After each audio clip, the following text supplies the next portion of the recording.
സംസ്കാരത്തിന്റെ വിവിധ വശങ്ങളെക്കുറിച്ചുള്ള സംവാദം ശ്രേഷ്ഠകരമെന്ന് ഗവർണർ ആർ.വി. അർലേക്കർ കടവല്ലൂർ അന്യോന്യം ഓൺലൈനായി ഉദ്ഘാടനം ചെയ്ത് സംസാരിക്കുകയായിരുന്നു ഗവർണർ. 1000 വർഷങ്ങളായി ഭൂമിയെയും ലോകത്തെയുമെല്ലാം ജ്ഞാനത്തോടെ സമ്പുഷ്ടമാക്കിയതാണ് വേദങ്ങളും അവയെക്കുറിച്ചുള്ള സംഭാഷണവും. 4 അറിയപ്പെടുന്ന ഈ വേദങ്ങൾ ശുദ്ധമായ ഉച്ചാരണം കൊണ്ടും വിദ്യാർത്ഥികളുടെ മനഃപ്പാഠം കൊണ്ടും ഗുരുശിഷ്യ പരമ്പര മുഖേനയും സംരക്ഷിക്കപ്പെട്ടുകൊണ്ടിരിക്കുന്നു എന്നത് ശ്ലാഘനീയമാണ്. നമ്മുടെ വേദപാരമ്പര്യത്തിന്റെ തത്വങ്ങളും ആത്മീയതയും ഇങ്ങനെ തലമുറയിലേക്ക് പകർന്നു നൽകിയിരിക്കുന്നു. യുനെസ്കോ നമ്മുടെ വേദപാരായണങ്ങളെ മനുഷ്യകുലത്തിന്റെ അമൂർത്ത സംസ്കാര പൈതൃകമായി അംഗീകരിച്ചിട്ടുണ്ട്.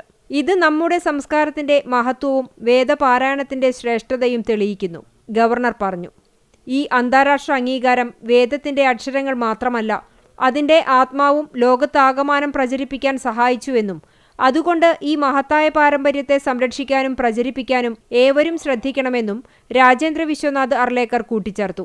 The very function, the theme of this function is Anyonyam, that is the dialogue on various issues and aspects of our culture, particularly the Veda, which have been here for centuries and millions of years, propagating knowledge not only to this land but for the world. Kerala has always given and guided the rest of our country in this particular heritage. The culture, the history, the parampara which we have in Kerala is a renowned one and unique one. I hope the same culture which we have been propagating and following will be followed throughout our country, and our Kerala will be having a guiding position in the field for next coming centuries.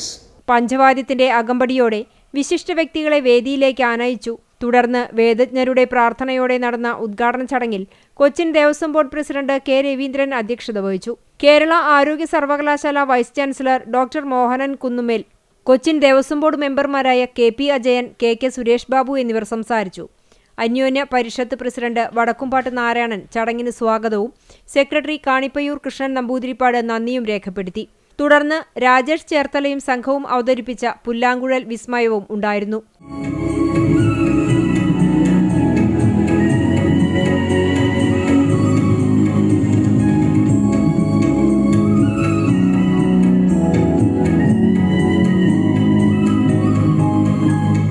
Thirunavaya യോഗത്തിലെയും തൃശ്ശൂർപേരൂർ യോഗത്തിലെയും വേദപണ്ഡിതർ തമ്മിൽ നടക്കുന്ന ഋഗ്വേദ വേദ പരീക്ഷയായ കടവല്ലൂർ അന്യോന്യത്തിന് തിരിതെളിഞ്ഞതോടെ വൃശ്ചികം 1 മുതൽ ഇനി 10 ദിവസം കടവല്ലൂർ ദേശം വേദമന്ത്രധ്വനികളാൽ മുഖരിതമാകും.